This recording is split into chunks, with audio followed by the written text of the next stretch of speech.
నమస్కారం శ్రీకర్ న్యూస్ కు స్వాగతం. ముందుగా ముఖ్యాంశాలు.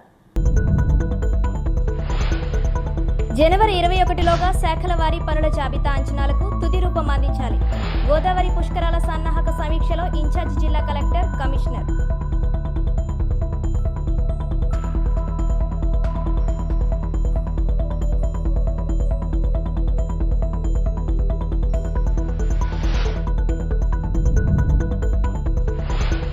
సుప్రీంకోర్టు ఆదేశాల మేరకు 40 గంటల మధ్యవర్తిత్వ శిక్షణ తరగతులు.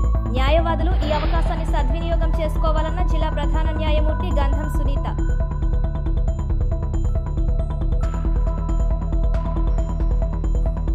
భారతీయ జనతా పార్టీ జాతీయ అధ్యక్షులుగా ఏకగ్రీవంగా నియమితులైన నితిన్ నవీన్ కు పలువురు శుభాకాంక్షలు.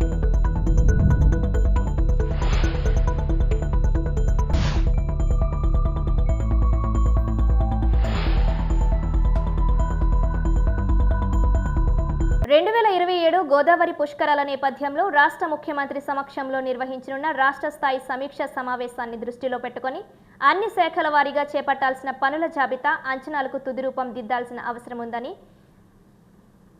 ఇన్ఛార్జ్ జిల్లా కలెక్టర్ వై మేఘస్వరూప్ అన్నారు. గోదావరి పుష్కరాల సన్నాహక ఏర్పాట్లపై నగరపాలక సంస్థ కార్యాలయంలో మంగళవారం incharge collector Y Meghaswaroop, commissioner Rahul Meena సంయుక్తంగా అన్ని శాఖల అధికారులతో సమీక్ష సమావేశం నిర్వహించారు. ఈ సందర్భంగా ఇన్ఛార్జి జిల్లా కలెక్టర్ వై మేఘస్వరూప్ మాట్లాడుతూ గత పుష్కరాల అనుభవాలను పరిగణనలోకి తీసుకొని ఈసారి ముందుగానే సమగ్ర ప్రణాళిక రూపొందించుకోవాలని సూచించారు. పుష్కరాల సమయంలో భక్తులకు ఎలాంటి అసౌకర్యం కలగకుండా మౌలిక వసతులు, త్రాగునీరు, పారిశుద్ధ్యం, వైద్య సేవలు, రవాణా ఏర్పాట్లపై ప్రత్యేక దృష్టి సారించాలని తెలిపారు. అలాగే ఘాట్ల వద్ద భక్తుల రద్దీ అధికంగా ఉండే అవకాశం ఉన్న నేపథ్యంలో భద్రత, ట్రాఫిక్ నియంత్రణ, అత్యవసర సేవల సమన్వయం పటిష్టంగా ఉండాలని ఇన్ఛార్జి జిల్లా కలెక్టర్ పేర్కొన్నారు.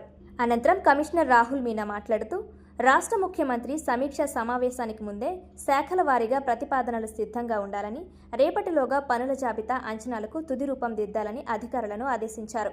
కొన్ని శాఖల నుంచి అంచనాలు ఇంకా సిద్ధం కాకపోవడంపై అసంతృప్తి వ్యక్తం చేస్తూ రాష్ట్ర స్థాయి హెచ్ఓడీలతో ముందుగానే సంప్రదింపులు జరిపి ఖరారు చేయించుకోవాలని సూచించారు. అలాగే భక్తుల రద్దీ దృష్ట్యా ఘాట్ల సమీపంలో టెంట్ సిటీల ఏర్పాట్లకు అవసరమైన స్థలాలను గుర్తించాలని టూరిజం శాఖ అధికారులకు సూచించారు. ఈ సమావేశంలో RDO R Krishnanaik, Kovvur RDO Rani Susmitha, additional SP L Chenchureddy, additional commissioner PV Ramalingeswar, SC K Tilak Kumar, irrigation SC Koorella Gopinath, జిల్లా టూరిజం అధికారి పి వెంకటచలం, ఇతర సమన్వయ శాఖల అధికారులు, సిబ్బంది పాల్గొన్నారు. కన్సర్న్ డిపార్ట్మెంటల్ హెచ్ఓడి స్టేట్ లెవెల్లో అపాయింట్మెంట్ తీసుకోలేదు అంటే ఇంకా మీరు అపాయింట్మెంట్ తీసుకుంటే కానీ ఎప్పుడు పోయి డిస్కస్ చేస్తారు. అండ్ మీరు ఇక్కడ ఫైనలైజ్ చేసింది మీ ఇంజనీరింగ్ డిపార్ట్మెంట్స్ అయితే మీ చీఫ్ ఇంజనీర్ ఆ రియల్సీ స్కూటీ చేయాలా అండ్ ఎంత ఫండ్ రిక్వైర్మెంట్ ఉంటుందో ఇదంతా క్లారిటీ లేకపోతే ఇప్పుడు బడ్జెట్ సెషన్ కూడా వస్తుంది. మనం ఆ బడ్జెట్ లేకుండా స్పెషల్గా ప్రపోజల్స్ పెట్టి మనం ఫండ్ తీసుకోవాలి అంటే చేయలేము. అండ్ తర్వాత మనం డిస్ట్రిక్ట్ మీద వదిలేస్తే మళ్ళీ లాస్ట్లో రష్ హడావిడి అవుతుంది, శాంక్షన్ అవుతుంది డబ్బేమో, మీరు టెక్నికల్ శాంక్షన్ ఇచ్చినా కూడా పని పూర్తి చేయలేము. అండ్ అది ఆపోజిట్గా హాఫ్గా కంప్లీట్ అవుతుంది. సో అట్లా కాకుండా ఉండాలి అని చెప్పి ఇప్పుడు కలెక్టర్ గారు కూడా లాస్ట్ 3 months నుండే పుష్ చేస్తూ ఉన్నారు. ఈచ్ డిపార్ట్మెంట్ ఐడెంటిఫై చేయండి సర్టెన్ వర్క్స్ ఏంటి అండ్ దాన్ని ఇంటర్ డిపార్ట్మెంట్తో లింక్ ఉంటే కూడా ఏమన్నా కోఆర్డినేట్ చేసుకొని కంప్లీట్ చేసుకోవాల్సి ఉంటుంది.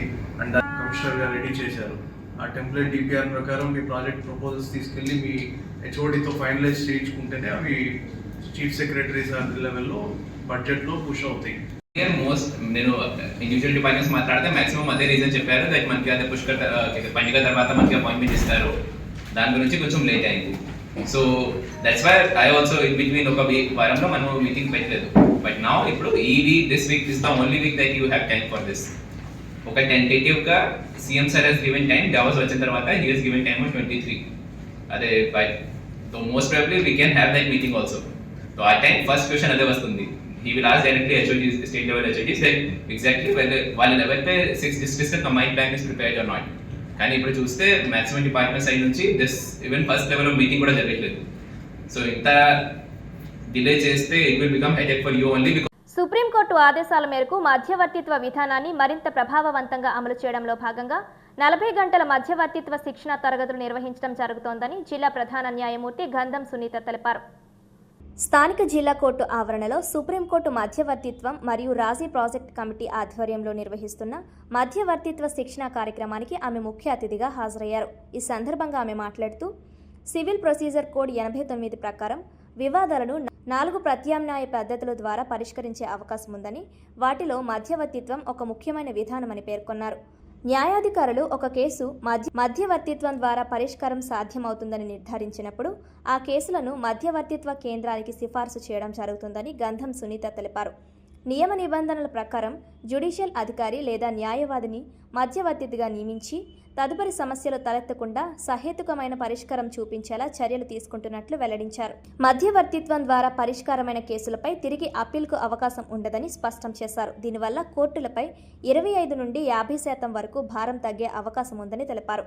ఈ శిక్షణా కార్యక్రమం జనవరి 19 నుండి జనవరి 23వ తేదీ వరకు మధ్యవర్తిత్వం యొక్క భావన మరియు సాంకేతికతలు అంశంపై తూర్పుగోదావరి జిల్లా న్యాయవాదుల కోసం రాజమహేంద్రవరంలోని జిల్లా న్యాయ సేవల అథారిటీ కాన్ఫరెన్స్ హాల్లో నిర్వహిస్తున్నట్లు పేర్కొన్నారు.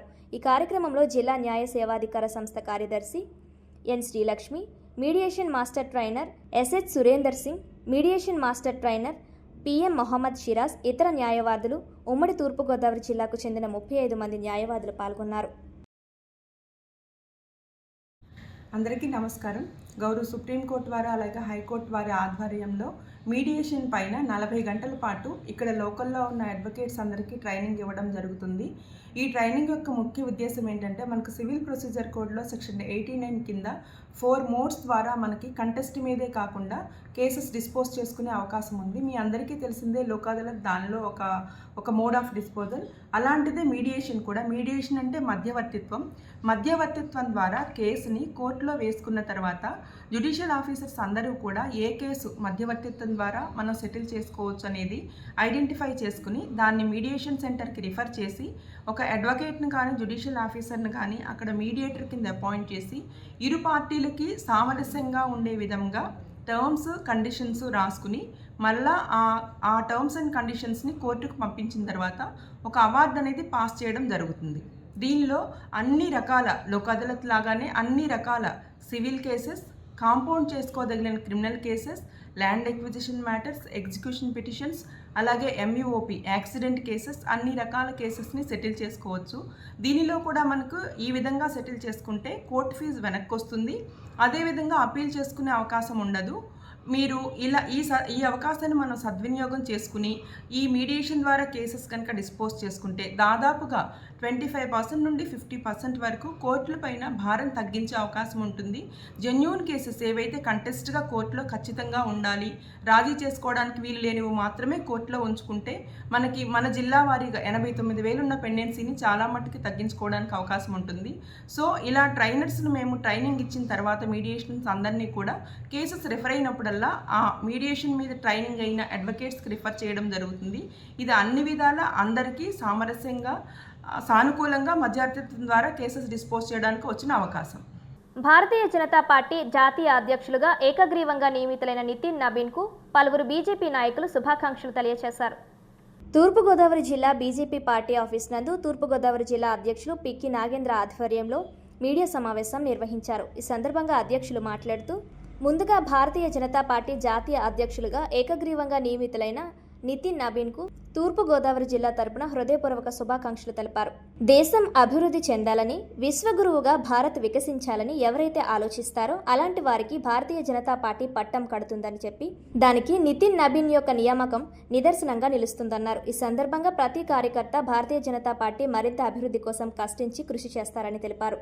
అనంతరం రాష్ట్ర కార్యదర్శి బొమ్ములు దత్తు మాట్లాడుతూ, ఏ పార్టీలో లేని విధంగా దేశవ్యాప్తంగా 3వ తరం 4వ తారీఖు రాబోయే 25-30 సంవత్సరాలు సరిపడే నాయకత్వాన్ని ఈ సందర్భంగా జాతీయ పార్టీ తయారు చేయడం జరిగిందన్నారు. ఈ కార్యక్రమంలో రాష్ట్ర కార్యదర్శి బొమ్మల దత్తు, రేలంగి శ్రీదేవి, యనుమల రంగబాబు, పొన్నాల లక్ష్మీ సంతోషి, కాలిపు సాయి, కురగంటి సతీష్, వీరాంజనేయులు, మరుకుత్తి కుమార్ యాదవ్, తగరం సురేష్ బాబు, ఈశ్వర్, బండి సత్యప్రసాద్, నిల్లా ప్రసాద్, నాగదేవి మీనాక్షిరెడ్డి, కొల్లాపూర్ శ్రీను, బివి రామారావు, నందివాడ సత్యనారాయణ, తనుబుద్ది భాస్కర్, కృష్ణమోహన్, వెంకట్, తంగిళ్ల శ్రీనివాస్ తదితరులు పాల్గొన్నారు. గత నిర్మాణంలో భాగంగా పోలింగ్ బూత్ కమిటీ, మండల కమిటీ, జిల్లా కమిటీ, రాష్ట్ర కమిటీలు పూర్తయిన తర్వాత ఆ యొక్క సాంప్రదాయబద్ధంగా జాతీయ అధ్యక్షులను కూడా ఎన్నుకునే విధానం భారతీయ జనతా పార్టీలో ఒక రాజ్యాంగబద్ధంగా జరుగుద్ది. అందులో భాగంగానే ఈరోజు ఏకగ్రీవంగా నితిన్ నబీన్ సిన్హా గారిని ఏకగ్రీవంగా జాతీయ అధ్యక్షులుగా పార్టీ ఎన్నుకోవడం జరిగింది. ఈ సందర్భంగా తూర్పుగోదావరి జిల్లా భారతీయ జనతా పార్టీ క్యాడర్ తరపున నితిన్ నబీన్ గారికి హృదయపూర్వక శుభాకాంక్షలు తెలియజేస్తూ ఉన్నాము. గత కొంతకాలంగా భారతీయ జనతా పార్టీ జాతీయ అధ్యక్షుల కోసం ఒక కసరత్తు జరుగుతుంది. దానిలో భాగంగా ఈరోజు జాతీయ అధ్యక్షులుగా నితిన్ నబీన్ సిన్హా గారిని జాతీయ అధ్యక్షులుగా ఏకగ్రీవంగా ఎన్నుకోవడం జరిగింది. దీనికి మన రాష్ట్ర పార్టీ నుంచి కూడా రాష్ట్ర అధ్యక్షులు, జాతీయ కార్యవర్గ జాతీయ కౌన్సిల్ సభ్యులు, అలాగే రాష్ట్ర ఎమ్మెల్యేలు, ఎంపీలు అందరూ కూడా నిన్న ఢిల్లీలో ఆయన యొక్క నామినేషన్ ప్రక్రియ కోసం వెళ్ళి వీళ్ళు కూడా ఒక సెట్ నామినేషన్ వేయడం జరిగింది. ఇది దేశవ్యాప్తంగా ఉన్న అన్ని రాష్ట్రాల నుంచి కూడా ఇదే పందా జరిగింది. ఈ అధ్యక్షుడిని ఎన్నుకోవడం అనే విషయంలో చాలా పెద్ద ఎత్తున కసరత్తు జరిగింది. మరి ఏ పార్టీలో లేని విధంగా దేశవ్యాప్తంగా 3వ తరం, 4వ తరం, 5వ తరం రాబోయే 25-30 సంవత్సరాలకు సరిపడే నాయకత్వాన్ని ఈ సందర్భంగా జాతీయ పార్టీ తయారు చేసుకోవడం జరిగింది. గ్రామీణ ఉపాధి హామీ చట్టాన్ని పునరుద్ధరించాలని డిమాండ్ చేస్తూ సిపిఎం కార్మిక సంఘాల ఆధ్వర్యంలో రాజమండ్రి శ్యామల సెంటర్ ఆఫీసులో వాల్ పోస్టర్లను ఆవిష్కరించి కరపత్రం ప్రచార క్యాంపెయిన్ను ప్రారంభించారు. ఉపాధి హామీ చట్టాన్ని నిర్వీర్యం చేసేందుకు కేంద్రంలోని మోడీ ప్రభుత్వం తీసుకుంటున్న నిరంకుశ చర్యలను ఉపాధి కార్మికులకు, నాయకులకు వివరించారు. కార్మికులందరూ ఐక్యంగా ఉండి ఉపాధి హామీ చట్టాన్ని కాపాడుకోవాలని కోరారు. ఉద్యమ నాయకుడిపై పీడీ యాక్ట్ను రాష్ట్ర ప్రభుత్వం వెంటనే ఉపసంహరించుకోవాలని కోరారు. సిపిఎం పార్టీ రాష్ట్ర కార్యవర్గ సభ్యులు వి ఉమామహేశ్వరరావు మాట్లాడుతూ, దేశంలో ఉన్న యువతను 2 కోట్లు ఉద్యోగం ఇస్తామని చెప్పిన మోడీ అధికారం చేపట్టి 11 సంవత్సరాలైనా నెరవేర్చలేదన్నారు. ఉపాధి హామీ పథకం గతంలో కేంద్రం నుండి 90% రాష్ట్రం, 10%గా బడ్జెట్ ఇచ్చేవారని, కొత్త చట్టంలో కేంద్రం 60%, రాష్ట్రం 40% ఇవ్వాలని చెబుతుందన్నారు. కావున రాష్ట్రాలపై భారం పెరుగుతుందన్నారు. అనంతరం తూర్పుగోదావరి జిల్లా కార్యదర్శి టి అరుణ్ మాట్లాడుతూ, ఉపాధి హామీని నిర్వీర్యం చేసే క్రమంలో భాగంగా కేంద్రం క్రమక్రమంగా పనులను తగ్గిస్తూ కూలీ డబ్బులు సక్రమంగా ఇవ్వడం లేదన్నారు. నూతన ఉపాధి చట్టం అమల్లోకి వస్తే రాష్ట్రాలపై భారం పడి క్రమంగా పథకం అమలుపై నీలి నీడలు కమ్ములుకుంటాయని తెలిపారు.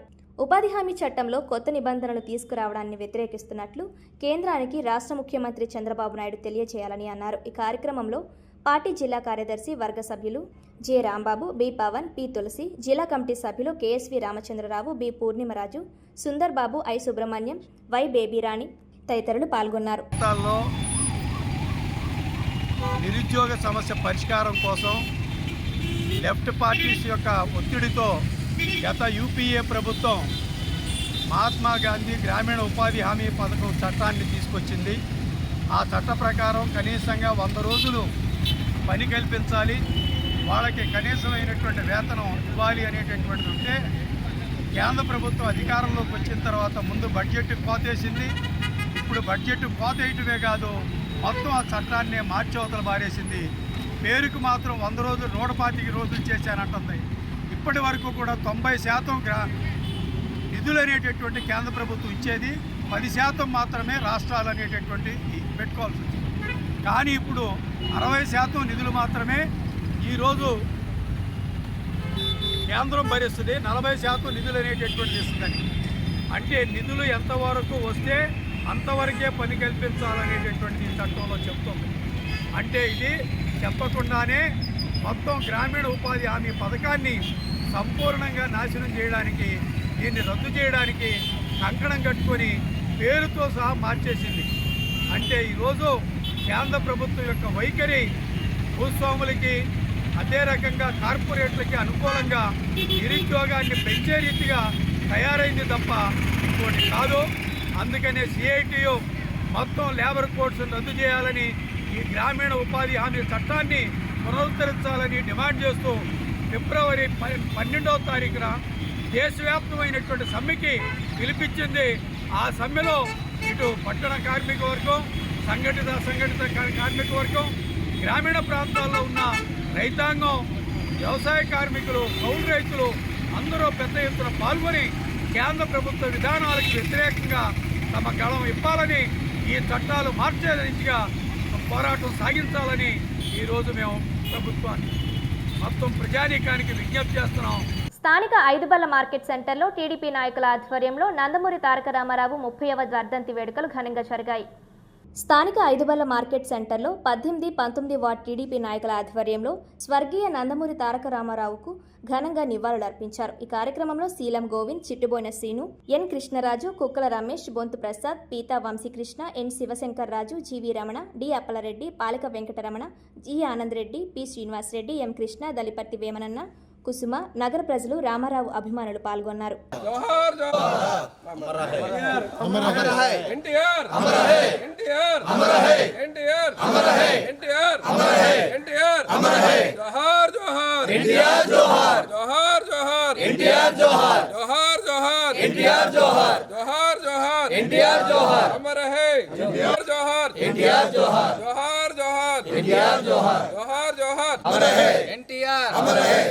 బంగారు భవిష్యత్తు కోసం విద్యార్థులు మంచి లక్ష్యాలను పెట్టుకోవాలని రాజమహేంద్రవరం సిటీ ఎమ్మెల్యే ఆదిరెడ్డి శ్రీనివాస్ సూచించారు.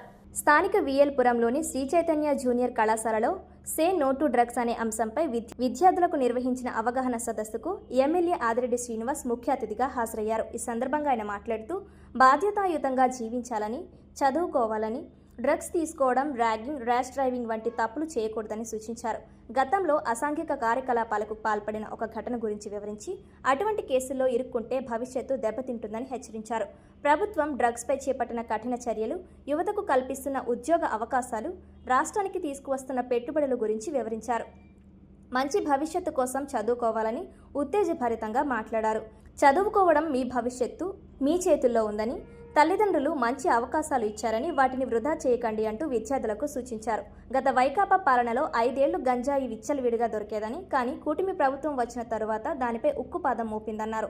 గంజాయి తోటలను నాశనం చేసి రైతులకు ఆదాయం చేకూరే విధంగా మంచి మొక్కలు పంపిణీ చేయడం జరిగిందన్నారు.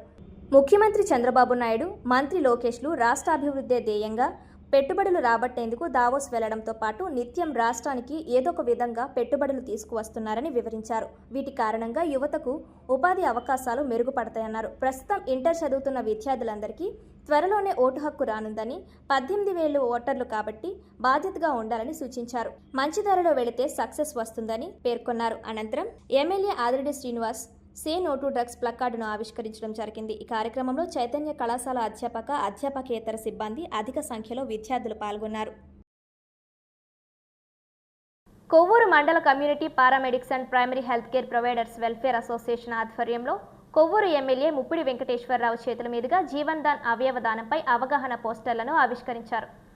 Community paramedics and primary health care providers welfare association Kovvur మండలం ఆధ్వర్యంలో సభ్యులు కొవ్వూరు శాసనసభ్యులు ముప్పిడి వెంకటేశ్వరరావును మర్యాదపూర్వకంగా కలిశారు. ఈ సందర్భంగా ఎమ్మెల్యే చేతుల మీదుగా అవయవదానం, జీవన్ దాన్ అవగాహన పోస్టర్లను ఆవిష్కరించడం జరిగింది. ఈ కార్యక్రమంలో భాగంగా ఎమ్మెల్యే మాట్లాడుతూ ముఖ్యమంత్రి నారా చంద్రబాబు నాయుడు చేతుల మీదుగా ఈ కరపత్రాలను ఆవిష్కరించడం చాలా శుభదినమని, గ్రామాల్లో పీఎంపీలు అందిస్తున్న సేవలు అభినందనీయమని అన్నారు. ప్రజా ప్రభుత్వ ఆరోగ్య కార్యక్రమాలను ప్రజల్లోకి తీసుకువెళుతున్నందుకు గాను సంఘ పెద్దలను, సంఘ సభ్యులందరినీ అభినందించడం జరిగింది. జిల్లా అధ్యక్షులు బళ్ళా శ్రీనివాసరావు, జిల్లా కార్యదర్శి పి దేవానందాలు మాట్లాడుతూ గ్రామాల్లో అసోసియేషన్ ద్వారా ఈ ఏడాది అంతా అవయవదానంపై అవగాహన కల్పించడం జరుగుతుందని, దీనిలో భాగంగా సోమవారం స్థానిక ముప్పిడి వెంకటేశ్వరరావును కలవడం ద్వారా నియోజకవర్గంలో ఈ కార్యక్రమాన్ని ప్రారంభించడం జరిగిందన్నారు. ఈ కార్యక్రమంలో డివిజన్ అధ్యక్షులు పోతుల సత్యవర ప్రసాద్, కార్యదర్శి పాండ్రాకుల వీర వెంకట సత్యనారాయణ, కోశాధికారి పేరూరి దానిశంకరం, రవి ప్రసాద్, సత్యనారాయణ మూర్తి, వివిధ నాయకులు పాల్గొన్నారు. కలిసి ఎమ్మెల్యే గారితో చేతుల మీద కార్యక్రమం ఏర్పాటు చేయడం జరిగింది. ఎమ్మెల్యే గారు చాలా సంతోషపడ్డారు. గౌరవ ముఖ్యమంత్రి చంద్రబాబు నాయుడు గారి చేతుల మీదుగా ఈ కార్యక్రమాన్ని చేసినందుకు శుభదినంగా సంతోషపడుతూ, త్వరలో ఇక్కడ ఉన్నటువంటి గ్రామీణ ప్రాంతాల్లో ఫస్ట్ ఎయిడ్గా చేస్తున్నటువంటి ఆర్ఎంపీ, పిఎంపీ ఎవరైతే ఉన్నారో అందరికీ కూడా ఒక సమావేశం ఏర్పాటు చేస్తామని చెప్పి ఇక్కడ ఉన్నటువంటి ఎమ్మెల్యే ఇప్పుడు వెంకటేశ్వరరావు తెలియజేయడం జరిగింది. మా సేవలను అభినందించడం జరిగింది. నిజంగా ఈ గౌరవ శాసనసభ్యులు వెంకటేశ్వర గారి సూచనలతో ఈ కొవ్వూరు పరిసర ప్రాంతాల్లో ఉన్నటువంటి ప్రజలకి ప్రభుత్వ ఆరోగ్య పథకాలు ఏవైతే ఉన్నాయో ఈ ఆరోగ్య కార్యక్రమాలందరినీ కూడా ప్రజల దృష్టికి తీసుకెళ్ళడానికి మా వంతు మీద కృషి చేస్తాం. దీనికి సహకరిస్తున్నటువంటి మా పిఎంపీ పెద్దలకి, నాయకులు అందరికీ ధన్యవాదాలు తెలియజేసుకుంటూ ఈ ఏడాది అంతా కూడా అవయవ దానం మీద అవేర్నెస్ కల్పించడానికి పూనుకున్నాం కాబట్టి దీనికి ప్రతి ఒక్కరు కూడా మా అసోసియేషన్ పెద్దలందరూ కూడా దీన్ని ముందుకు తీసుకెళ్లవలసిన కోరుతున్నాను. వార్తల్లోని ముఖ్యాంశాలు మరోసారి. జనవరి 21లోగా శాఖల వారీ పనుల జాబితా అంచనాలకు తుది రూపం అందించాలి. గోదావరి పుష్కరాల సన్నాహక సమీక్షలో ఇన్ఛార్జ్ జిల్లా collector, commissioner.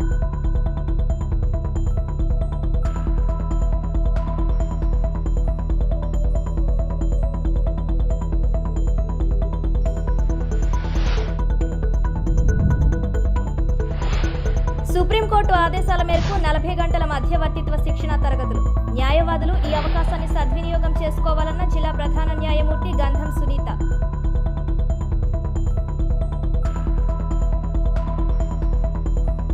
Bharatiya Janata party జాతీయ అధ్యక్షులుగా ఏకగ్రీవంగా నియమితులైన నితిన్ నబీన్కు పలువురు శుభాకాంక్షలు.